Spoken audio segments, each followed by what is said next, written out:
So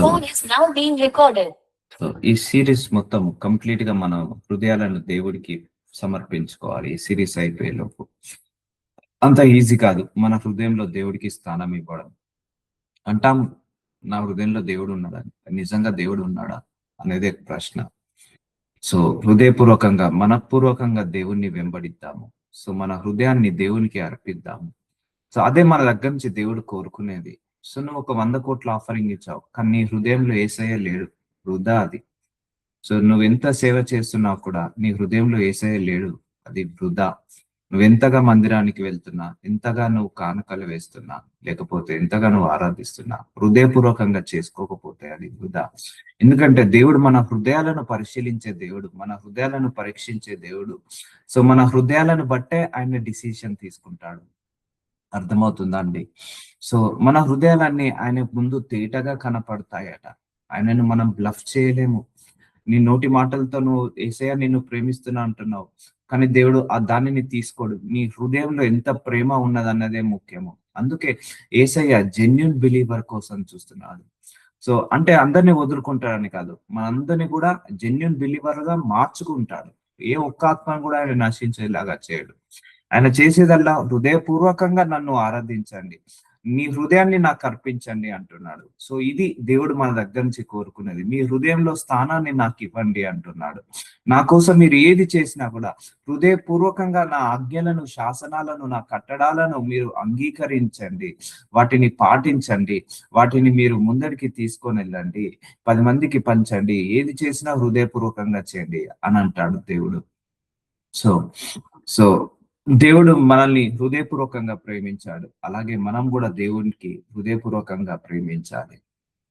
so 2 దినవృత్తాంతములు 6వ అధ్యాయం 15వ వచనంలో, నీ సేవకుడైన దావీదు అని నా తండ్రితో నీవు సెలవిచ్చి నెరవేర్చుచున్నావు. నీవు వాగ్దానం చేసిన ఈ దినము కనబడునట్టుగా దానిని నెరవేర్చి ఉన్నావు. సో దావీదు, దేవుడు ఒకటే అంటాడు, దావీదా నువ్వు నా హృదయానుసారుడివి అంటాడు. దేవుడే అంటాడు, దావీదు కూడా అన్నాడు. సో దేవుడే దావీదు యొక్క హృదయాన్ని చూసి దావీదుని ఏమంటాడు, దావీదు నా హృదయం ఎలాగైతే ఉందో యాజ్ ఇట్ ఈస్ నీ హృదయం అలాగే ఉంది. నా హృదయం ఎలాగైతే ఆలోచిస్తుందో నీ హృదయం అలాగే ఆలోచిస్తుంది. నా హృదయం ఎలాగైతే ఉంటుందో, ఎలాగైతే కరుణతో కృపతో ఉంటుందో నీ హృదయం కూడా అలాగే ఉంటుంది. కాబట్టి నువ్వు నా హృదయానుసారుడివి అని దావీదుని దేవుడు టెస్టిమోనీ ఇస్తాడు. నీవు నా ముందర నడిచినట్లుగా నీ కుమారులను తమ ప్రవర్తన కాపాడుకొని. చూసారా, దావీదు నడిచాడు, అలాగే ఆయన కుమారులు కూడా ఆయన ముందర నడవాలి. నా ధర్మశాస్త్రం చొప్పున నడిచిన ఎల్లా ఇజ్రాయేలీల సింహాసనం మీద కూర్చుండువాడు నా ఎదుట నీకుండపోడని నీవు నీ సేవకుడైన దావీదు నా తండ్రితో సెలవిచ్చిన మాట ఇజ్రాయేలీల దేవ యెహోవా దయచేసి నెరవేర్చుము. చూసారా, ఆయన శాసనాలు, ఆయన కట్టడాలు ఆయనకి ఇష్టం వచ్చినట్టుగా నడవాలి. ఒకటే గుర్తుపెట్టుకోండి, ఆయన హృదయానుసారంగా మనం నడవాలి. అంటే మన హృదయంలో ఆయనకు స్థానం ఉండాలి. చాలా మందికి వాక్యాలు చదవడం అంటే ఇష్టం ఉండదు, చాలా మందికి వాక్యానుసారంగా బ్రతకడం అంటే ఇష్టం ఉండదు, చాలా మందికి వాక్యాలను అంగీకరించడం, పాత నిబంధన అంతా అంటేనే భయపడతారు చాలా మంది. అబ్బో ఎన్నో శాసనాలు, ఎన్నో కట్టడాలు, వాటన్నిటిని హృదయపూర్వకంగా అంగీకరించండి. సో హృదయపూర్వకంగా మనస్ఫూర్తిగా మీరు వాటిని ఫాలో కండి అని దేవుడు చెప్తున్నాడు. ఎందుకంటే దావీదు అలాగే హృదయపూర్వకంగా దేవుడితో నడిచాడు, సో ఆశీర్వదించబడ్డాడు. అలాగే సొలొమోను హృదయపూర్వకంగా దేవుడితో నడిచాడు, ఆయన ఆశీర్వదించబడ్డాడు.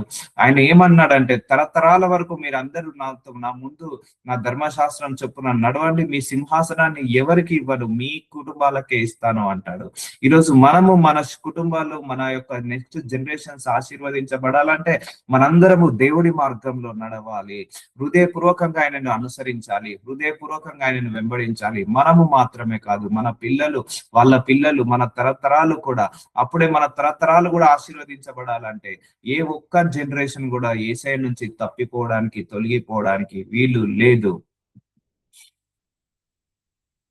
హిజ్కియా 2 దినవృత్తాంత గ్రంథం 31 అధ్యాయం 20 వచనము. హిజ్కియా యూద దేశమంతను ఇలాగ జరిగించి తన దేవుడైన యెహోవా దృష్టికి అనుకూలంగాను యథార్థంగాను నమ్మకంగాను పనిచేయచూ వచ్చాను. చూసారా, యెహోవా దృష్టికి అనుకూలంగాను యథార్థంగాను నమ్మకంగాను. సో దేవుడిని మనం చీట్ చేయలేము. సో దేవుడికి మనం నమ్మకంగా ఉండాలి, దేవుడి ముందు మనం యథార్థంగా ఉండాలి, దేవుడి దృష్టికి అనుకూలంగా ఉండాలి, ఆయనకు ఫేవర్ గా మనం ఉండాలి. కానీ మనకు ఫేవర్ గా ఆయన ఉండాలని కోరుకోవద్దు. ఆయన మారని దేవుడు, నిన్న నేడు రేపు ఏకరీతిగా ఉండే దేవుడు. సో కాబట్టి మనం మార్చుకోవాలి మన పద్ధతులను, మన అలవాట్లను, మన ఆచారాలను, మన సాంప్రదాయాలను, మన హృదయాన్ని మనం మార్చుకోవాలి. ఎలాంటి హృదయం కావాలంటున్నాడు? యథార్థంగా ఉండే హృదయం కావాలంటున్నాడు, నమ్మకంగా ఉండే హృదయం కావాలంటున్నాడు, దేవుడి దృష్టికి అనుకూలంగా నడిచే హృదయం కావాలంటున్నాడు. అందుకే మన మన ఆలోచనలు దేవుడి ఆలోచనలతో సరితూగాలి, మన తలంపులు దేవుడి ఆలోచనలతో మ్యాచ్ కావాలి, మన ఉద్దేశాలు దేవుడి ఉద్దేశాలతో మ్యాచ్ కావాలి, మన హృదయము దేవుడి హృదయంతో మ్యాచ్ కావాలి. కాబట్టి మనము ప్రార్థించుకుంటే ఇవన్నీ కూడా సాధ్యం అవుతాయి. ఎందుకంటే మనం ఇచ్చే కాస్ట్లీ ఆఫరింగ్ అండి, మనం ఇచ్చే అతి కాస్ట్లీ ఆఫరింగ్ మన హృదయంలో దేవుడికి స్థానం ఇవ్వడమే. ఇంతకు మించిన కాస్ట్లీ ఆఫరింగ్ ఏది లేదు. ఎందుకంటే ఈ ఈ అవుటర్ సైడ్ వాటి మీద దేవుడు కేంద్రీకరించాడు. గుర్తు పెట్టుకోండి, నువ్వు ఒక కారు కొనుక్కొని దేవుడికి ఇచ్చావు, మందిరానికి ఇచ్చావు, అది కాదు. నువ్వు మా కానుకలు ఇచ్చావు, అది కాదు. సో ఈ అవుటర్ సైడ్ అంతా దేవుడే సృష్టించింది, ఆ కారు, ఆ బంగ్లాలు, అవన్నీ కూడా దేవుడే సృష్టించింది. కానీ నీ ఇన్నర్ సైడ్, నీ మనసు ఉంటుంది చూసారా, సో అందులో దేవుడి స్థానాన్ని అడుగుతున్నాడు. సో నువ్వు ఇన్నర్ సైడ్ లో స్థానం ఇవ్వకుండా నువ్వు అవుటర్ సైడ్ లో ఎన్ని ఇచ్చినా కూడా వృధానే, ఎన్ని ఇచ్చినా కూడా వేస్టే. కాబట్టి నీ మనసులో దేవుడికి స్థానం ఇవ్వు. సో ఆయనకి ఇష్టంగా బ్రతుకు, ఆయనకు నమ్మకంగా బ్రతుకు, ఆయనకు ముందు యథార్థంగా నడువు, ఆయన ముందు నువ్వు అనుకూలంగా నడువు చాలు. అలా నడుస్తే దేవుడు నిన్ను గొప్పగా ఆశీర్వదించడం మాత్రమే కాదు, నిన్ను చూసి దేవుడు సంతోషించాలి. అర్థమవుతుందా అండి? మనల్ని చూసి దేవుడు ఎప్పుడైనా కూడా సంతోషించాలి. అలాగా మనం బ్రతకాలి. అందుకే నీ తలంపులు దేవుడి తలంపులతో మ్యాచ్ కావాలి, నీ హృదయం దేవుడి హృదయంతో మ్యాచ్ కావాలి, నీ ఆలోచనలు దేవుడి ఆలోచనలతో మ్యాచ్ కావాలి. సో ఒకప్పుడు ఇప్పుడు చూడండి, ఒక యవనస్తులు పెళ్లి చేసుకుంటారు, ఇప్పుడు పెళ్లి చూపులకు వెళ్తారు. పెళ్లి చూపులకు వెళ్ళినప్పుడు ఆ స్త్రీ ఆ పురుషుడు ఎదురుగా కూర్చొని వాళ్ళు చూస్తారు, చెక్ చేసుకుంటారా లేదా, మ్యాచ్ అవుతున్నారా లేదా అని.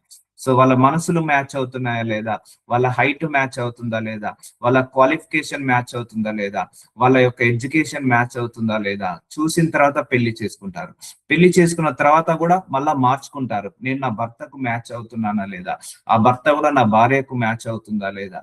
సో ఇద్దరు ఒకరికొకరు అనుకొని ఇద్దరు కలిసి మ్యాచ్ అవుతున్నారా అని తెలుసుకొని కాపురం చేస్తుంటా అంటారు. సో వాళ్ళ జీవితాన్ని సాగిస్తుంటా అంటారు. సో అలాగే మనము కూడా ఆలోచించాలి, మన ఆలోచనలు దేవుడి ఆలోచనలతో మ్యాచ్ అవుతున్నాయా, మన హృదయం దేవుడి హృదయంతో మ్యాచ్ అవుతుందా, మన ఆలోచనలు మన తలంపులు దేవుడు తలంపులతో మ్యాచ్ అవుతుందా అని చూడాలి. సో మన దగ్గర నుంచి దేవుడు కోరుకునేది యథార్థ హృదయం, నమ్మకంగా పని చేయడం, నమ్మకంగా ఉండడము, అనుకూలంగా ఉండడం, దేవుడికి అనుకూలంగా ఉండడం చేయడం. సో ఇవన్నీ కూడా హృదయపూర్వకంగా చేయాలి. ఇప్పుడు మీలో ఎవరైనా సేవ చేస్తే హృదయపూర్వకంగా చేయండి సేవను. మీలో ఎవరైనా దేవుని వెంబడిస్తున్నారు అంటే హృదయపూర్వకంగా వెంబడించండి, ప్రార్థన హృదయపూర్వకంగా చేయండి, ఇచ్చే కానుకలను హృదయపూర్వకంగా ఇవ్వండి. చారిటీ ఎవరైనా చేస్తే దానిని హృదయపూర్వకంగా చేయండి. అంతేగాని సనుక్కుంటా, గునుక్కుంటా, అలుక్కుంటా మాత్రం చేయొద్దు.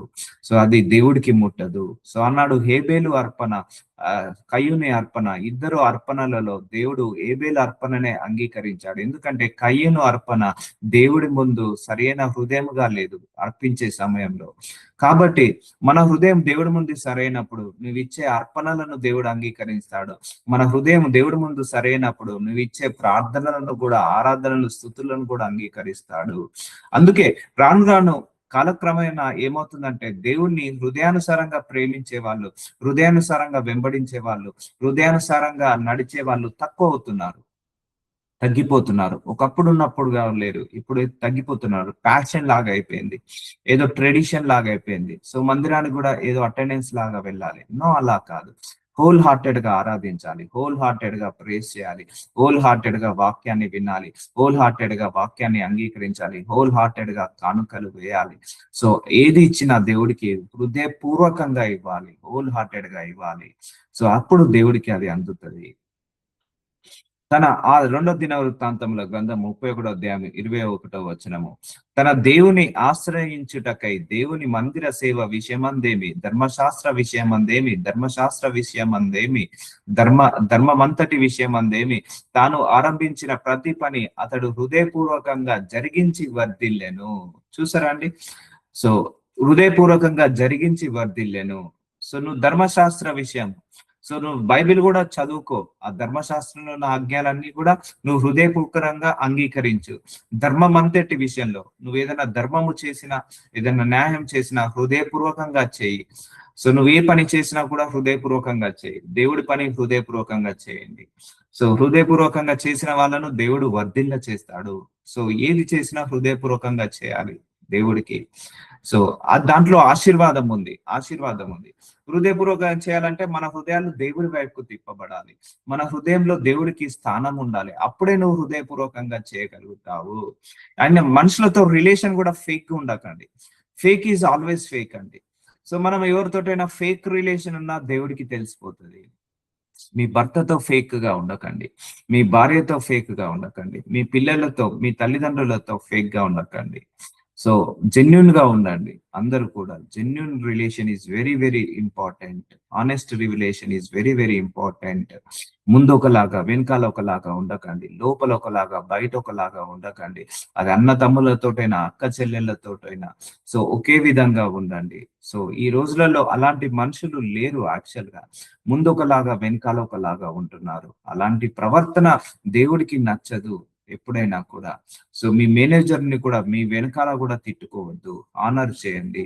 దేవుడు హృదయాన్ని చూస్తాడు. నువ్వు ఎవరిని తిడుతున్నావు, ఎవరిని పొగుడుతున్నావు అన్నది కాదు, నీ హృదయం ఎలా ఉన్నదో చూస్తాడు. సరి అయిన హృదయంగా మార్చుకోండి. నేను చూశాను కొంతమంది దైవజనులను కలిసినప్పుడు వాళ్ళకు వచ్చిన సంఘ సభ్యులను కూడా వాళ్ళని తిడుతున్నారు, వాళ్ళ గురించి చెడుగా మాట్లాడదు. ఎప్పుడు కూడా సంఘ సభ్యులను ఎప్పుడు కూడా తిట్టద్దు, వాళ్ళ గురించి చెడుగా మాట్లాడద్దు. ఎందుకంటే వాళ్ళకు తెలియకనే ఆ దైవజనుడికి అటాచ్ చేస్తాడు. ఆ దైవజనుడి యొక్క బాధ్యత ఏంటిది? వాక్యం ద్వారా వాళ్ళను ప్యూరిఫై చేసి వాళ్ళను నడిపించడమే దైవజనుడి యొక్క బాధ్యత. కొంతమంది విశ్వాసులు దైవజనుడి గురించి చెడుగా మాట్లాడతారు. అలా చేయొద్దు. దేవుడే ఆ దైవజనుడిని మీకు అప్పచెప్తారు. మీరు తప్పిపోకుండా, తొలగిపోకుండా ఒక కాపరి స్థానంలో ఉండి నడిపిస్తారు. అందుకే దైవజనుడు ఇటు సంఘ సభ్యులతో జెన్యున్ గా ఉండాలి, సంఘ సభ్యులు దైవజనులతో జెన్యున్ గా ఉండాలి, హానెస్ట్ గా ఉండాలి. No fake relation, no fake believers, no fake shepherd. Fake shepherd గా ఉండద్దు, ఫేక్ బిలీవర్ గా ఉండద్దు, ఫేక్ షీప్ గా ఉండకూడదు. అర్థమవుతుందా అండి? ఇవన్నీ కూడా దేవుడు పరీక్షిస్తాడండి. మన హృదయాలన్నిటిని కూడా పరీక్షిస్తాడు, పరిశీలిస్తాడు. మన హృదయాలన్నీ కూడా తేటగా కనపడతాయి. అందుకే ఆ హృదయము సరైనదిగా ఉండాలి. ఎవరితోటైనా గుర్తు పెట్టుకోండి, నువ్వు 99 మందితో సరిగా ఉండి ఒక్కరితో సరిగా లేకపోయినా అది కూడా ప్రాబ్లమే. సో దాన్ని బట్టి కూడా మన హృదయం దేవుడికి సరైనదిగా ఉండదు. సో కాకపోతే నిన్ను కీడు చేసే వాళ్ళు, నీ గురించి చెడుగా మాట్లాడే వాళ్ళు, నిన్ను నష్టపరిచే వాళ్ళ గురించి నువ్వు దూరంగా ఉండు. కానీ నువ్వు మాత్రం వాళ్ళ గురించి నెగిటివ్ గా మాట్లాడకు. సో అప్పుడు దేవుడికి ఏమవుతుంది? నీ హృదయం ఎలా ఉంటుంది? యథార్థంగా ఉంటుంది, నమ్మకంగా ఉంటుంది అని దేవుడు చెప్తున్నాడు. సో అందుకే నీ హృదయము బట్టే నీ ఆశీర్వాదం ఉంటది. సో ఇక్కడ హృదయపూర్వకంగా జరిగించి వర్ధిల్లెను. సో నువ్వు కూడా హృదయపూర్వకంగా నడిచి దేవుడి విషయంలో వర్ధిల్లాలి. సేవ కూడా అంతే అండి. చాలా మంది డబ్బుంటే సేవ చేస్తా, లేకపోతే మనుషులుంటే సేవ చేస్తా, అది కాదు. సేవ చేయాలంటే మంచి హృదయం ఉండాలి, కఠిన హృదయం కాకుండా శుద్ధ హృదయంతో సేవ చేయాలి. అందుకే మన హృదయంలో ఎలాంటి మచ్చ ఉన్నా, ఎలాంటి మాలిన్యం ఉన్నా తీసివేయాలి. ఎందుకంటే అలా మచ్చలేని హృదయంతో, శుద్ధ హృదయంతో చేసే సేవ దేవుడికి ముట్టుతుంది. ఆ సేవను దేవుడు వర్ధిల్ల చేస్తాడు. సో అందుకే కల్లా కపటం లేని హృదయం దేవుడి కోసం చూస్తున్నాడు. ఆయన సర్చ్ చేస్తున్నాడు. God is searching us. So ఎవరి హృదయంలో నా స్థానం ఉందో ఆయన వెతుకుతున్నాడట. ఎవరు నన్ను జెన్యున్ గా ప్రేమిస్తున్నారు, ఎవరు నన్ను జెన్యున్ గా ఇష్టపడుతున్నారు, ఎవరు నన్ను జెన్యున్ గా వెంబడిస్తున్నారో అలాంటి వాళ్ళ కోసము యేసయ్య వెతుకుతున్నాడట. సో ఒకవేళ మన లోపల జన్యుం లేకపోతే వదిలేస్తాడా? వదిలేడు, మార్చుకుంటాడు. ఆయన స్వభావంతో, ఆయన రూపంతో, ఆయన లక్షణాలతో, ఆయన హృదయంతో మనందరినీ మార్చుకుంటాడు. కానీ ఎవరిని వదిలిపెట్టడు. అందుకే ఈ ప్రేయర్ మీటింగ్. ఈ ప్రేయర్ మీటింగ్ యొక్క ముఖ్య ఉద్దేశం ఏంటిది? మన అందరి హృదయాలు, లోకం వైపు ఉన్న హృదయాలను దేవుడి వైపుకు తిరగాలి. దేవుడి వైపు, దేవుడి తట్టుకు తిరగాలి. అదే నిజమైన ఆశీర్వాదము. నువ్వు హృదయపూర్వకంగా దేవుడి వైపుకు తిరుగు, నువ్వు వర్ధిల్లుతావు. హృదయపూర్వకంగా దేవుణ్ణి ప్రేమించు, ఆరాధించు, స్తుతించు, నువ్వు కూడా వర్ధిల్లుతావు. హృదయపూర్వకంగా దేవుణ్ణి అనుసరించు, వెంబడించు, నువ్వు వర్ధిల్లుతావు. హృదయపూర్వకంగా ఆయన శాసనాలను, ఆయన కట్టడాలను, ఆయన ఆజ్ఞలను నమ్మి విశ్వసించి, హృదయంలో విశ్వసించి ఆ హృదయం నానుసారంగా నువ్వు నడువు, నువ్వు కూడా వర్ధిల్లుతావు. దేవుడు కోరుకునేది ఇదే అండి. ఆయన మాటను రిజెక్ట్ చేస్తే ఆయనకు కోపం వస్తుందండి. ఆయన మాటను ఎప్పుడు కూడా రిజెక్ట్ చేయొద్దు. ఆయన శాసనాలు, ఆయన కట్టడాలు, ఆయన ఆజ్ఞలను ఎవరైతే చదువుతారో, ఎవరైతే నేర్చుకుంటారో, ఎవరైతే దివారాత్రులు ధ్యానిస్తారో, వాటి ప్రకారంగా నడుస్తారో వాళ్ళను దేవుడు అత్యధికంగా అభివృద్ధి చేస్తాడు. వాళ్ళ మీద అత్యధికంగా ప్రేమను కుమ్మరిస్తాడు. వాళ్ళని ఇష్టపడతాడు. వాళ్ళు మనం ఆయన దృష్టికి సంతోష పెట్టే వాళ్ళగా ఉండాలి. అందుకే మన లోపల 30 మంది ఉన్నాము. 30 మందిలో ఎంతమంది మనసులో దేవుడి యొక్క స్థానం ఉందో వాళ్ళు నిజంగా దేవుని సంతోష పెట్టిన వాళ్ళు అవుతారు. సో యెహోవా నీ గుడారంలో అతిథిగా ఉండబడినవాడు, నీ పరిశుద్ధ పర్వతం మీద నివసింపదగిన వాడెవడు. కీర్తనల గ్రంథము 15వ అధ్యాయం. యథార్థమైన ప్రవర్తన కలిగి, చూసారా, యథార్థమైన ప్రవర్తన కలిగి, నీతిని అనుసరించి, హృదయపూర్వకంగా నిజముగా పలుకువాడే. సో నీతిని అనుసరించేవాడు, పరిశుద్ధంగా ఉండేవాడు, పవిత్రంగా ఉండేవాడు, హృదయపూర్వకంగా నిజాలను పలుకువాడు, యథార్థమైన ప్రవర్తన కలిగి ఉన్నవాడు దేవుడికి ఇష్టమట. అట్టివాడు నాలుకతో కొండెములాడాడు. చూసారండి, ఈ కొండెములాడతారు చూసారా అండి. ఒక ఇంటి విషయాలు ఇంకో ఇంటి చేస్తారు. ఒకరు లేనప్పుడు ఇంకొకరి గురించి చెడుగా మాట్లాడడం, నెగిటివ్ గా మాట్లాడడం, ఇలాంటి వాళ్ళను దేవుడు ఎంకరేజ్ చేయడండి. అలాంటి బుద్ధి నాకు తెలిసి 100లో 99 మందిని చూశాను. 100లో 99 మందిని చూశాను. సో ఒక మనిషి లేడంటే ఆ మనిషి గురించి చెడుగా మాట్లాడడం, అది ఆ హృదయం దేవుడి ముందు సరైనది కాదండి. గుర్తు పెట్టుకోండి. నాలుకతో కొండెములాడుడు, ఇది డెమోనిక్ యాక్టివిటీస్, ఇది డెవిల్ యాక్టివిటీస్. తన చెలికానితో కీడు చేయడు, తన పొరుగువాని మీద నింద మోపడు. ఎప్పుడు నువ్వు హృదయపూర్వకంగా దేవుణ్ణి అనుసరిస్తే, నీ హృదయంలో దేవుడి ప్రేమ ఉంటే, నీ హృదయంలో దేవుడి యొక్క శాసనాలు, కట్టడాలు అన్ని నువ్వు నడుచుకొని ఉంటే, సో నీ ప్రవర్తన దేవుడి ముందు సరిగా ఉంటే నువ్వు నిజమే పలుకుతావు. నీ నాలికతో నువ్వు కొండెములాడవు. సో నువ్వు నిజంగా నేను దేవుని ప్రేమిస్తున్నానని చెప్పి మనుషులందరి గురించి చెడుగా మాట్లాడుతుంటే నువ్వు దేవుని ప్రేమించినట్టు కాదు. నాకు వాక్యం తెలుసు, వాక్యానుసారంగా బ్రతుకుతున్నాను అని చెప్పి నువ్వు అందరి గురించి చెడుగా మాట్లాడుతున్నావంటే అది కరెక్ట్ కాదు. నీ పొరుగువాని మీద నింద మోపడు. సో ఇవన్నీ కూడా దేవుడి కమెండ్మెంట్స్ పాటించే వాళ్ళు పొరుగు వాళ్ళ మీద నింద మోపడు, కొండెములాడడు, చెలికాన్ని కీడు చేయడు, అంటే నీ చుట్టూ వాళ్ళకు కీడు చేయడు. సో ఎప్పుడైతే నువ్వు హృదయపూర్వకంగా దేవుణ్ణి అనుసరించవో, వెంబడించవో, వాళ్ళే ఇవన్నీ కూడా చేస్తుంటా అంటారు. అదేంటో తెలియదు. నేను చిన్నప్పటి నుంచి ఇవి చూసి విసిగిపోయాను ఈ విషయంలో. ముందరికి అందరూ బాగానే మాట్లాడుతుంటా అంటారు. ఎవరైనా అన్నదమ్ములు కావచ్చు, అక్క చెల్లెలు కావచ్చు, తల్లిదండ్రులు, ఆఖరికి తల్లిదండ్రులు కూడా పిల్లల్ని గురించి చెడుగా మాట్లాడడం, పిల్లలు తల్లిదండ్రుల గురించి చెడుగా మాట్లాడడం, అక్క చెల్లె గురించి, చెల్లె అక్క గురించి, అన్న తమ్ముడు గురించి, తమ్ముడు అన్న గురించి. సో కుటుంబ సభ్యులు, స్నేహితుడు నా ఫ్రెండ్ అంటారు. ఆ ఫ్రెండ్ లేనప్పుడు ఇంకో ఫ్రెండ్ దగ్గర చెడుగా మాట్లాడడం చూసాను. మరి ఇదేం ఫ్రెండ్షిప్? ఇదే friendship. Don't be fake, don't be fake. Genuine గా ఉండాలి ఎప్పుడైనా కూడా. నేను పరితపించేదండి జెన్యున్ రిలేషన్స్ గురించి, చిన్నప్పటి నుంచి పరితపించేది. I didn't find it, to be honest with you. అంత ఫేక్ పీపులే కనపడ్డారు నాకు. జెన్యున్ రిలేషన్ అంటే చాలా ఇష్టం. ఎవరైనా పర్లేదు జెన్యున్ గా ఉండాలి, నాతోటి ఆనెస్ట్ గా ఉండాలి. సో కళలో కూడా చెడు చేయకూడదు. మనం లేనప్పుడు మన గురించి ఎక్కడ కూడా చెడుగా మాట్లాడదు. అది ఎవరైనా పర్లేదండి. అలాంటి రిలేషన్స్ కోసం నేను చిన్నప్పటి నుంచి, ఎందుకో నాకు ఆ గుణము, నేను ఒకరి గురించి నెగిటివ్ గా మాట్లాడను, నా గురించి ఒకరు నెగిటివ్ గా మాట్లాడద్దు అని అనుకునేవాడిని. అలాంటి వాళ్ళు నాకు ఫ్రెండ్షిప్ కావాలి, అలాంటి వాళ్ళే నాకు రిలేటివ్ కావాలి అనుకునేవాళ్ళు. కానీ ప్రతి ఒక్కరు మాట్లాడే వాళ్ళే, ప్రతి ఒక్కరు మాట్లాడే వాళ్ళే. సో అలా మాట్లాడద్దండి. అది మనకు తెలియక మన యొక్క అలవాటు అయిపోయింది. సో నిజంగా చెప్పాలంటే దేవుడి దృష్టికి ఒకరి గురించి చెడుగా మాట్లాడడం అసహ్యం. కానీ మనం అది ఏం చేస్తాము, ఒక టిగిటీస్ గా తీసేసుకుంటాము. సో చెప్పలేము. ఒక మనిషి గురించి నెగిటివ్ గా మాట్లాడేటప్పుడు 1కి 10 సార్లు ఆలోచించు. ఓకే, పర్లేదు, వాడు తప్పు చేసినా కూడా నువ్వు మాట్లాడకు. ఎందుకంటే నీ హృదయం దేవుడి ముందు సరైనదిగా ఉండదు. నీ హృదయం దేవుడి ముందు సరైనదిగా ఉండదు. నేను డిస్కనెక్ట్ అయిపోతా, వాళ్ళతోటి డిస్కనెక్ట్ అయిపోతుంది నా స్పిరిట్. సో ఎవరైనా నెగిటివ్ గా చెప్పినా, డిస్ఆనర్ చేసిన, సో అందుకే హానర్ చేసే వాళ్ళే కావాలి. దేవుడికి కూడా హానర్ చేసే వాళ్ళు కావాలి. దేవుడు కూడా అన్ని వేళలు ఆయనను నమ్మే వాళ్ళు, అన్ని వేళలు ఆయనను విశ్వసించే వాళ్ళు కావాలి. గుర్తుపెట్టుకోండి, జెన్యున్ బిలీవర్స్ కోసం చూస్తున్నాడు, హానెస్ట్ బిలీవర్ కోసం చూస్తున్నాడు. ఆయన ముందు మన హృదయం సరైనదిగా ఉండేలాగా చూస్తున్నాడు. సో అందుకే చేంజ్ దిస్ మైండ్ సెట్ అండి. ఈ మైండ్ సెట్ మార్చండి. ఉంటాయి, మనిషి అన్నాక కష్టాలు ఉంటాయి, ప్రతి మనిషిలో లోపాలు ఉంటాయండి. Nobody is perfect in this world, nobody is perfect in this world except Jesus Christ. యేసయ్య తప్పించి ఎవరు పర్ఫెక్ట్ కారు, ఎవరు రైట్ కారు. వాళ్ళ సిచ్యువేషన్ తగ్గట్టు వాళ్ళు మాట్లాడతారు. సో వాళ్ళ గురించి నువ్వు చెడుగా మాట్లాడకు, నీ గురించి వాళ్ళు చెడుగా మాట్లాడితే పట్టించుకోకు. ఎందుకంటే ఈ గుణం అందరికి ఉండాలని రూల్ లేదు. నాకు చిన్నప్పటి నుంచి ఎందుకో ఈ గుణం తెలియదు. నేను ఒకరి గురించి నెగిటివ్ గా మాట్లాడాలని ఇష్టపడేవాడిని కాదు, ఎవరి గురించి మాట్లాడాను అది తెలియదు నాకు చిన్నప్పటి నుంచి. ఆ గుణము అలాగే ఉండిపోయింది. కానీ ఈ గుణము ఈ లోకంలో ఎవరికి నచ్చదు చెప్పాలంటే. సో తర్వాత బైబిల్ చదివినాక అర్థమైంది, ఇగో నాలుకతో కొండములాడాడు. చూసారా, ఈ గుణము దేవుడు చిన్నప్పుడే పెట్టేశాడు.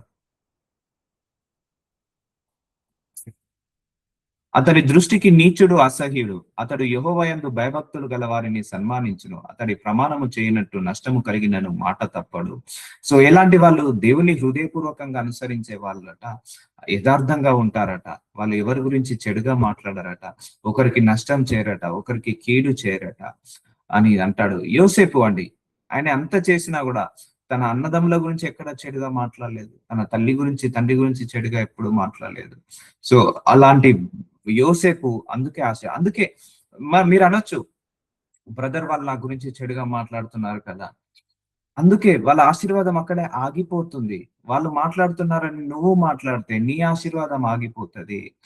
సో నమ్ముతారు, నమ్మే వాళ్ళు నమ్మనివ్వండి, అనుసరించే వాళ్ళు అనుసరించనివ్వండి. కానీ ఎండ్ ఆఫ్ ది డే నీ హృదయం దేవుడికి సరైందా కాదా చూసుకోండి. ఎందుకంటే నిన్ను ఆశీర్వదించేది దేవుడు ఒక్కడే, మనిషి మాత్రము కాదు. అందుకే మీరు కూడా గాసిప్స్ వినకండి. ఎవరి గురించి నెగిటివ్ గా చెప్పినా, నెగిటివ్ గా మాట్లాడినా అందులో ఎంతవరకు నిజం ఉందో ఎంతవరకు అబద్ధం ఉందో తెలియదు. మ్యానిపులేటర్ పీపుల్ ఉంటారు, మ్యానిపులేటర్ పీపుల్ ఉంటారు. ఎందుకంటే మన మన దేశంలో ఎక్కువగా టైం వేస్ట్ చేసేది ఇక్కడే. చాలా మంది టైం వేస్ట్ చేస్తారు ఇక్కడ. సో మంచిగా నీ హృదయము దేవుడి ముందు కడిగిన ముత్యం లాగా ఉండాలి. ఇప్పుడు ఒక మనిషి గురించి నెగిటివ్ గా విన్నాం అనుకో, మనకు ఆ మనిషి మీద నెగిటివ్ ఒపీనియన్ వచ్చేస్తుంది. ఆ దైవజనుడి మీద కావచ్చు, ఆ సభ్యుడి మీద కావచ్చు, ఆ నెగిటివ్ ఒపీనియన్ వచ్చేసి, ఆ నెగిటివ్ ఒపీనియన్ ఎక్కడ కూర్చుంటది? నీ మైండ్ లో కూర్చుంటది, నీ హార్ట్ లో కూర్చుంటది. ఆ నెగిటివిటీ వల్ల నువ్వు దేవుడి యొక్క కృపను పొందుకోలేవు, ఆ దేవుడి యొక్క స్వరూపాన్నిలోకి నువ్వు మారలేవు. అందుకే వినే చెవులు జాగ్రత్త. ఎప్పుడు కూడా మ్యానిపులేటర్స్ ఉన్నారు, డెవిల్ వాడుకుంటాడండి. నీ నీ యొక్క ఆత్మను క్యాప్చర్ చేస్తాడు. సో డెవిల్ ఎప్పుడైనా నీ ఆత్మను ఎలాగైనా క్యాప్చర్ చేయాలని చూస్తాడు, నెగిటివ్ వినేలాగా, నెగిటివ్ చూసేలాగా, నెగిటివ్ గా మాట్లాడేలాగా క్యాప్చర్ చేస్తుంటా అంటాడు. అందుకే be careful with them. So అందుకే నీ హృదయం దేవుడి ముందు సరైనదిగా పెట్టుకో. ఎవరు ఏమన్నా అనుకోని, నువ్వు తిరిగా నాకు దేవుడికి ఇష్టం అది. సో దావీదు వెంబడి సౌలు వెంబడించాడు, వెంబడించాడు, వెంబడించాడు, చంపాలని చూశాడు. లాస్ట్ కు సౌలే నశించిపోయాడు. దావీదుకి దొరికినా కూడా సౌలుని చంపలేకపోయాడు. అమ్మో, ఇతడు దేవుడి యొక్క అభిషిక్తుడు, ఇతను రాజు, నేను చంపను అన్నాడు. అనుకొని దావీదు రాజయ్యాడు, చక్రవర్తి అయ్యాడు, గొప్ప రాజ్యాన్ని అప్పగించాడు దేవుడి. సో అలా ఉంటుందండి. నీ శ్రమ కాలంలో, నీ కష్టకాలంలో, నీ పోరాట కాలంలో దేవుడు కొన్ని పరీక్షలు, ఇలాంటి క్యారెక్టర్ రిలేటెడ్ పరీక్షలు పెడతాడు. నెగ్గగలగాలి. అర్థమవుతుందా? నువ్వు దేవుని హృదయానుసారంగా నడిస్తే ఎవరిని తిట్టవు, ఎవరిని విమర్శించవు, ఎవరిని కూడా అనవు. సో ఎప్పుడు కూడా అది తీసేసుకోండి, ఆ బుద్ధిని తీసేసుకోండి. ఒకరి గురించి నెగిటివ్ గా మాట్లాడే బుద్ధి చాలా నీచ బుద్ధి. ఆ బుద్ధి అందరిలో ఉంది, నేను అందరిలో చూశాను. So nobody is perfect. అందుకే యేసయ్య ఒకటే అంటాడు, నీ కంటిలో ఉన్న దూలము చూసుకోక ఎదుటి వాడి కంటిలో ఉన్న దుమ్మును చూచుట ఇలా. ఫస్ట్ వేషధారి నీ కంటిలో ఉన్న దుమ్ముని తీసేసుకో, అప్పుడు నీ నీ పొరుగువాడు తేటగా కనపడతాడు అంటాడు యేసయ్య. నాకు చాలా ఇష్టం ఆ వచనం అంటే చాలా ఇష్టం. ఎందుకంటే I'm following that rule from my childhood. నేను చిన్నప్పటి నుంచి ఆ రూల్ ని నేను ఫాలో అవుతున్నాను. ఇప్పుడు నలుగురు ఫ్రెండ్స్ ఉంటే ముగ్గురు లేనప్పుడు ఇంకొకరి గురించి మాట్లాడడం, అక్క చెల్లెలు ఒకరు లేనప్పుడు ఒకరు మాట్లాడడం. Don't be fake. భార్య లేనప్పుడు భర్త గురించి మాట్లాడొద్దండి. భర్త లేనప్పుడు భార్య గురించి మాట్లాడొద్దండి. అన్నదమ్ముల ముందు ఇంకొకరి గురించి మాట్లాడొద్దండి. సో నేను ఒక్కడిని ఇలా ఉన్నాను, బట్ నా చుట్టూన్న ఎన్విరాన్మెంట్ ఇలా లేదు. బట్ అలా అని నేను మాట్లాడడం స్టార్ట్ చేయాలా? తప్పు. నేను మాట్లాడొద్దు. నేను ఒక కాపరి పొజిషన్ లో ఉన్నాను. నాకు చిన్నప్పటి నుంచి నా క్యారెక్టర్ ని నేను కాపాడుకుంటున్నాను. సో నా గురించి 10 మంది మాట్లాడుకున్నా పర్లేదు, నేను మాత్రం మాట్లాడను. So that is my commitment. నా గురించి 10 మంది మాట్లాడి 10 రకాలుగా చెప్పుకున్నా పర్లేదు, దేవుడు నన్ను ఆశీర్వదిస్తాడు, కానీ మనుషులు కాదు నన్ను ఆశీర్వదించేది. అందుకే నీ హృదయం దేవుడి ముందు యథార్థంగా పెట్టు చాలు. నువ్వు నమ్మకంగా పెట్టు చాలు. కీడుకి ప్రతి కీడు చేయకు చాలు. ఎవరి గురించి గాసిప్ చేయకు చాలు. ఎవరి గురించి చెడుగా నెగిటివ్ గా స్ప్రెడ్ చేయకు చాలు. అదే నీ ఆశీర్వాదం అడ్డు.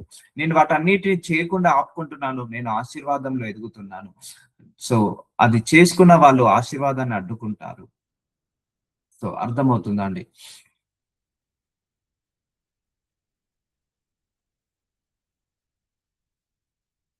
సో కీర్తన గ్రంథము 78వ అధ్యాయం 34వ వచనం. వారిని ఆయన సంహరించినప్పుడు వారు ఆయనను వెతికిరి. వారు తిరిగి హృదయపూర్వకంగా దేవుణ్ణి బతిమిలాడుకొనిరి.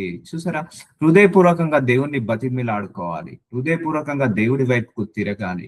అందుకే సగము మనసు ఆ లోకం మీద, సగం మనస్సు దేవుడి మీద, సగము చిత్తమేమో దేవుడి మీద, సగం చిత్తమేమో ఆస్తుల మీద, అంతస్తుల మీద. అలా కాదు. సో కంప్లీట్ గా నీ హృదయం దేవుడి వైపుకు తిప్పు. దేవుని హృదయపూర్వకంగా బతిలాడుకో. హృదయపూర్వకంగా ఆయనను వెంబడించు. హృదయపూర్వకంగా ఆయనను వెనుసరించు. ఇంకా మీ హృదయాలు దేవుడికి వ్యతిరేకంగా ఉండదు. మన హృదయం దేవుడికి వ్యతిరేకంగా ఉండదు, మ్యాచే కావాలి. మన హృదయం దేవుడికి ఆపోజిట్ డైరెక్షన్ లో ఉండకూడదు, ఆయన డైరెక్షన్ లో నడవాలి. సో దేవుడు ఒకటే చెప్పాడు, అందరి హృదయాలు నాకు దూరంగానే ఉన్నాయి, కానీ పెదవులతో గణపరుస్తున్నారు అన్నాడు. సో ఆ పెదవులతో గణపరచడం కాదు, నీ హృదయపూర్వకంగా ఆయనను గణపరచడం మొదలు పెట్టండి. సో ఇంకా ఏదైనా స్థానం ఉంటే నీ హృదయంలో తీసేసుకోండి, ఆయనతో నింపుకోండి. నీ హృదయంలో ఆయనతో స్థానాన్ని నింపుకోండి. అప్పుడు నీకు లోకం నుంచి శ్రమలు, పోరాటాలు వస్తాయి, అయినా కూడా పర్లేదు. నువ్వు దేవుల్లో ఎదగాలి. మనందరం కూడా దేవుల్లో ఎదగాలి. సో జెన్యున్ బిలీవర్స్ ఆయన చూస్తున్నాడు. నేను ఒకసారి ఫ్రైడే ఫాస్టింగ్ ప్రేయర్స్ పెట్టాను. నా అనుభవంలో చెప్తున్నాను. ఒక 20-30 మంది వచ్చారు. ఒక ప్లేస్ లో పెట్టాను. అక్కడికి నేను చికెన్ బిర్యానీ ఆర్డర్ పెట్టాను వాళ్ళందరి కోసం అని. సో నేను అక్కడ వాక్యం చెప్తుండగానే చికెన్ బిర్యానీ వచ్చింది. ఆ వాక్యాన్ని వదిలేసి వెళ్ళి ఆ చికెన్ బిర్యానీ తినడానికి వెళ్ళిపోయారు వాళ్ళు. నాకు చాలా చాలా గిల్టీగా అనిపించింది. అరే ఇంత మంచిగా వాక్యాన్ని చెప్తుంటే వీళ్ళకు రోజు తినని ఆహారమా, రోజు తినని భోజనమా? సో నాకు చాలా బాధ అనిపించింది. ఎందుకు బాధ అనిపించింది? ఇంత మంచిగా దేవుడు వాళ్ళ గురించి ఉపవాస ప్రార్థనలు చేపించి మంచి వాక్యాలు అందిస్తుంటే వాళ్ళేమో కేవలం భోజనం కోసం వచ్చారు. సో భోజనం మనం తిన్నది కాదు కదా. సో వాళ్ళకు వాక్యం మీద శ్రద్ధ కంటే ఆ యొక్క ఫుడ్ మీద, ఆ శరీర ఆహారం మీద ఉండే శ్రద్ధ ఎక్కువ అయిపోయింది. వాక్యం చెప్తుండగానే మధ్యలో వెళ్ళి ఆ అన్నం తినడం మొదలు పెట్టారు. నాకు అనిపించింది, ఏసయ్య ఇలాంటి వాళ్ళ కోసం నువ్వు మరణించావా అని బాధ అనిపించింది. నాకు బాధపడ్డది ఎందుకంటే నాకు అక్కడ వచ్చి వాక్యం వింటుంటే వెళ్ళిపోయినాను కాదు, ఆయనకు విలువ ఇవ్వకుండా, ఆయన వాక్యానికి విలువ ఇవ్వకుండా, ఆ ఒక్క పూట భోజనానికి విలువ ఇచ్చారు. సో ఆయన మన కోసం మరణించాడు. సో అలాంటి వాళ్ళగా నాకు అనిపించింది. నేను అడిగాను క్వశ్చన్, అయ్యా ఇలాంటి వాళ్ళ కోసం నువ్వు మరణించింది అని ఒక క్వశ్చన్ దేవుణ్ణి అడిగాను నేను. సో అర్థమవుతుందండి. నాకు చాలా గిల్టీగా అనిపించింది. ఎందుకంటే నన్ను కాదు వాళ్ళు నెగ్లెక్ట్ చేసింది, దేవుణ్ణి నెగ్లెక్ట్ చేశారు. నన్ను కాదు వాళ్ళు ఫాలో కావాల్సింది, దేవుణ్ణి చులకనగా చేసినట్టు. అలా చేయొద్దమ్మా ఎప్పుడు కూడా. ఒక వాక్యం చెప్పబడుతుంటే, ఆత్మ ప్రేరేపణతో వాక్యం చెప్తుంటే ఆ వాక్యాన్ని నెగ్లెక్ట్ చేయొద్దు. సో నాకు అన్నాను, ఏసయ్య ఇలాంటి వాళ్ళ కోసం నువ్వు మరణించావా?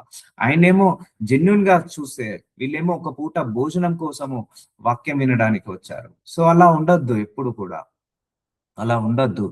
సో అప్పుడు అర్థమైంది, so who is the true believer అని నాకు అర్థమైపోయింది. Who is the true genuine follower అని నాకు అర్థమైపోయింది. అందులో ఒక 2-3 మాత్రము వాక్యము వింటూనే ఉన్నారు, 3-4 వింటూనే ఉన్నారు. సో వాళ్ళు నిజమైన జెన్యున్ బిలీవర్ లాగా అనిపించింది. అందుకే ఒక్కడున్నా చాలు యేసయ్యకు. ఆ ఒక్కడిని పట్టుకొని చరిత్ర రాస్తాడు. ఒక్కడు కూడా ఆయనను అవి ఇష్టపూర్వకంగా, ప్రేమపూర్వకంగా, మనస్ఫూర్తిగా ఆయనను వెంబడిస్తే చాలు. ఆయనను ఆ ఒక్కడిని తీసుకొని లోకాన్నే మార్చేస్తాడు దేవుడు. అర్థమవుతుంది. అబ్రహాంని తీసుకున్నాడు. అబ్రహాం కూడా జెన్యున్ గా దేవుణ్ణి వెంబడించాడు. అబ్రహాంతో లోకాన్నే మార్చేశాడు. యాకోబుతో లోకాన్నే మార్చేశాడు. ఇస్సాకుతో లోకాన్నే మార్చేశాడు. అలాగే దావీదుతో లోకాన్నే మార్చేశాడు. యోసేపుతో లోకాన్నే మార్చేశాడు. ఒక్కడు జెన్యున్ గా కనపడ్డా చాలు, ఒక్కడు ఆనెస్ట్ గా కనపడ్డా చాలు. ఒక దేవుడితో మాత్రమే కాదు, మనుషులతో కూడా అలాగే ఉండాలి. అప్పుడు నిన్ను బట్టి దేవుడు చూసి నీతో కూడా ఒక కొత్త చరిత్ర సృష్టిస్తాడు. నువ్వు కూడా కొత్త చరిత్రలాగా మారిపోతావు. అందుకే వెతికిన వారు హృదయపూర్వకంగా వెతకండి ఆయనని. బతిమాలుకునే వాళ్ళు హృదయపూర్వకంగా బతిమాలండి. తిరిగే వాళ్ళు ఆయన చుట్టూ, ఆయన తట్టుకు హృదయపూర్వకంగా తిరగండి. So this is what God expecting from us. మనందరి నుంచి దేవుడు ఇలాంటివి ఎక్స్పెక్ట్ చేస్తాడు. దేవుడు తమకు ఆశ్రయదుర్గమని, మహోన్నతుడైన దేవుడు తమకు విమోచకుడని వారు జ్ఞాపకం చేసుకొని. చూసారండి, నిన్ను ఆశీర్వదించేది ఎవరు? దేవుడు మాత్రమే. నిన్ను విమోచించేది ఎవరు? దేవుడు మాత్రమే. నీకు మహోన్నతుడైన ఆశ్రయదుర్గమైన ఎవరు? దేవుడు మాత్రమే. నిన్ను జ్ఞాపకం చేసుకున్నది నీ కష్టకాలంలో నీ దేవుడు మాత్రమే. సో నువ్వు కూడా నీ దేవుణ్ణి జ్ఞాపకం చేసుకో. ఆయనే విమోచకుడు, ఆయనే మన కాపరి. ఆయనే మన కాపరండి. ఒక్క గొర్రెను కూడా ఆయన తప్పిపోనీయాడు. ఒక్క గొర్రెను కూడా మనల్ని నష్టపెట్టనీయాడు. సో ఆయన మంచి కాపరి మన యేసయ్య. సో అందుకే fill your heart, fill your thought with your godly things. నీ యొక్క దేవుడి తలంపులతో, దేవుడి ఆలోచనలతో, దేవుడి మనస్సుతో నువ్వు నింపబడు. ఈ లోకం వ్యర్థము. ఈ లోకంలో నువ్వు కన్ను మూసిన తర్వాత దేన్ని తీసుకుపోలేవు, ఎవరిని తీసుకుపోలేవు. అర్థమవుతుందా? సో ఈ లోకము వ్యర్థము, లోక సంబంధమైన ఆ యొక్క ఆశీర్వాదాలు వ్యర్థము. అవి ఇస్తాడు దేవుడు. నీ హృదయం దేవుడికి సరిగా పెట్టుకేసుకో. యథార్థంగా నడువు చాలు. 100 మంది నిన్ను తిట్టినా నువ్వు తిరిగి తిట్టకు, అది యథార్థత. 100 మంది నిన్ను చీట్ చేసినా నువ్వు తిరిగి చీట్ చేయకు, అది యథార్థత. ఆ 100 మంది ముందే నిన్ను గొప్ప జనంగా నిలబెడతాడు. వాళ్ళకంటే నిన్ను గొప్ప గొప్ప గొప్ప రేంజ్ లో పెడతాడు. అర్థమవుతుందా అండి? So no negative mindset. దేవుడే మనకు ఆశ్రయదుర్గము. సో నిన్ను ఆశీర్వదించేది దేవుడు కాబట్టి నువ్వు ఎవరిని సాటిస్ఫై చేయాలి? దేవుడిని సాటిస్ఫై చేయాలి.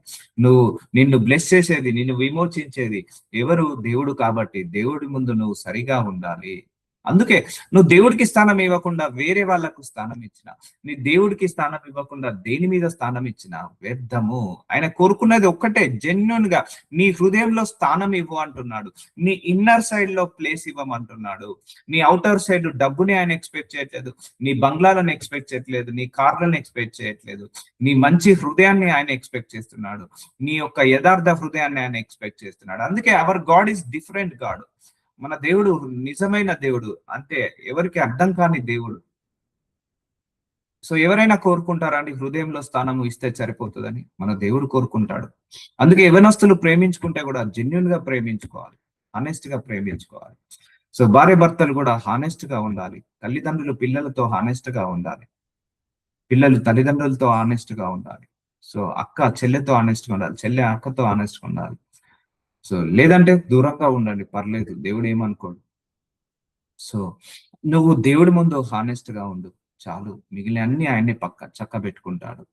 ఆయనను వారి హృదయమును ఆయన ఎడల స్థిరముగా నుండలేదు, ఆయన నిబంధనను వారు నమ్మకంగా గైకొనలేదు. చూసారా అండి, మన హృదయము దేవుడి ముందు ఎలా ఉండాలి? స్థిరంగా ఉండాలి, అస్థిరంగా ఉండద్దు.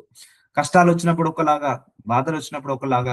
నువ్వు కష్టాల్లో కూడా దేవుణ్ణి స్తుతించు, కష్టాల్లో కూడా దేవుణ్ణి నమ్ము, కష్టాల్లో కూడా దేవుణ్ణి ఆరాధించు, స్తుతించు, వాక్యానుసారంగా నడువు, హృదయపూర్వకంగా నడువు. ఆయన నిబంధనను వారు నమ్మకంగా గైకొనలేదు. అందుకే వాక్యాలు, చాలా మందికి ధర్మశాస్త్రం అంటే భయము. భయపడద్దు ధర్మశాస్త్రాన్ని బట్టి. అది ఆజ్ఞలు, శాసనాలు నీ మంచి కోసమే, నీ మేలు కోసమే రాశాడు కాబట్టి ఆయన నిబంధనను వారు నమ్మకంగా గైకొనలేదు. సో నమ్మకంగా గైకోవాలి. సో హృదయపూర్వకంగా అంగీకరించాలి. మన హృదయం దేవుడి ముందు స్థిరంగా ఉండాలి, అస్థిరంగా ఉండకూడదు. అందుకే చేంజ్ యువర్ హార్ట్. ఈ సిరీస్ అయిపోయే లోపు మంచి మంచి వచనాలు ఉన్నాయి. నీ మనస్సు, నీ హృదయము, నీ ఆలోచనలు, నీ తలంపులు అన్ని కూడా దేవుడి వైపుకు తిప్పబడాలి. సో అప్పుడు you will never get disappointed అండి. నీ హృదయంలో దేవుడికి స్థానం ఇచ్చినప్పుడు నువ్వు ఎప్పుడు డిసప్పాయింట్ కావు. నువ్వు నీ హృదయంలో మనస్ఫూర్తిగా దేవుని వెంబడించినప్పుడు నువ్వు ఎప్పుడు కూడా డిసప్పాయింట్ కావు. సో అర్థమవుతుందండి. So will continue tomorrow. Thank you Jesus. మహాపరిశుద్ధుడా, ప్రేమ కలిగిన తండ్రి, thank you so much for wonderful messages my Lord. మా అందరి హృదయాలను మీ వైపుకు తిప్పుతున్నందుకు మీకే మహిమ కలుగును గాక. మీ హృదయానుసారంగా ఈ సంఘాన్ని నడిపిస్తున్నందుకు I thank you so much for your mercy. I pray. Amen.